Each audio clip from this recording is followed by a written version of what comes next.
अब बात एक देश एक चुनाव की।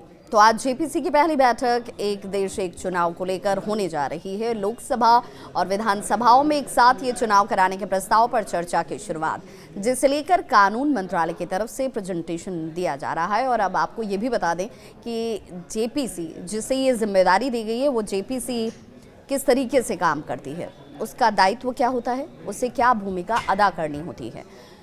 तो सबसे पहले जेपीसी की कार्यशैली और जेपीसी काम क्या करता है, यही जान लीजिए। जेपीसी का काम है लोकसभा और राज्य की विधानसभाओं के लिए एक साथ चुनाव कराने की व्यवहार्यता का आकलन करना। इसके अलावा ये पुडुचेरी, दिल्ली और जम्मू कश्मीर जैसे केंद्र शासित प्रदेशों में चुनाव को राष्ट्रीय चुनाव के साथ समन्वित करने का भी पता लगाएंगे कि भाई इसे किया जा सकता है, यानी ये व्यवहारिक तौर पर संभव है या नहीं है। क्योंकि एक देश एक चुनाव को लेकर के लोगों के मन में कई शंकाएं हैं। राजनीतिक दलों में इसे लेकर के कोई इसके पक्ष में है तो कोई इसके विपक्ष में है। समिति की अगर बात करें तो 39 सदस्य इसमें हैं, 27 लोकसभा से और 12 राज्यसभा से। बैठक में विभिन्न राजनीतिक दलों के प्रमुख लोगों के शामिल होने की भी उम्मीद है। और ये मानकर चला जा रहा है कि कांग्रेस से प्रियंका गांधी वाड्रा जो हैं वो शामिल होंगी, जेडीयू से संजय झा, शिवसेना से श्रीकांत शिंदे, आप से संजय सिंह और फिर टीएमसी से बात करें तो कल्याण बनर्जी इसमें शामिल है। हालांकि भाजपा के तरफ से सीएम रमेश और एलजेपी की शांभवी जो हैं अपरिहार्य परिस्थितियों की वजह से, यानी कि अचानक से उत्पन्न हुई परिस्थिति की वजह से इस बैठक में शामिल नहीं हो पा रहे हैं और इसकी जानकारी उन्होंने पहले ही अध्यक्ष को दे दी है।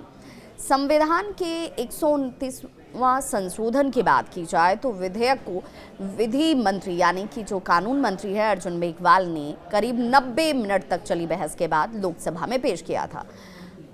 यहाँ पर मत विभाजन किया गया और मत विभाजन के बाद इसे मंजूरी दी गई, जिसमें 269 सांसदों ने इसका समर्थन किया, यानी कि वो इसके पक्ष में है कि एक देश एक विधान एक संविधान और ये संभव है और इसे होना चाहिए। जबकि 198 लोगों ने इसके विरोध में अपना मत डाला।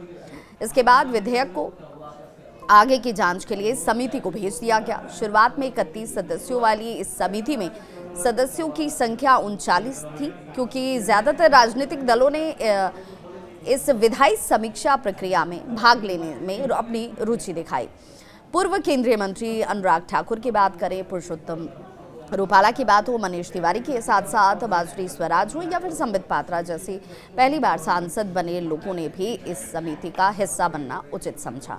सरकार का इसे लेकर एक साफ और सीधा मकसद ये है कि एक साथ चुनाव कराने से शासन में सुधार होगा, खर्च हर साल होने वाले चुनाव के कम होंगे, जो विकास के कार्य बार बार चुनाव की वजह से आचार संहिता लागू होने की वजह से अवरुद्ध हो जाते हैं, बाधा उसमें उत्पन्न होती है, उसे कम से कम किया जाए और लोगों के टैक्स जो पेयर हैं उनके उस पैसे का समुचित जो है वो सीधे तरीके से प्रयोग किया जा सके देश के विकास में, राज्यों के विकास में। हालांकि इसमें किस तरह की चुनौती आएगी, किस तरह की परेशानियां आएंगी, उसे ही इस बैठक में सुना जाएगा, समझा जाएगा और उसका एक रास्ता निकालने का प्रयास किया जाएगा। देखिए कि इस बैठक के बाद निष्कर्ष क्या निकलता है। एक देश एक चुनाव को लेकर इस बैठक के बाद किस तरीके की चीज़ें सामने निकल कर आती हैं, इस पर आपकी क्या है राय, ये आप ज़रूर साझा कीजिएगा। मैं आपके साथ आपके होस्ट और दोस्त विभा।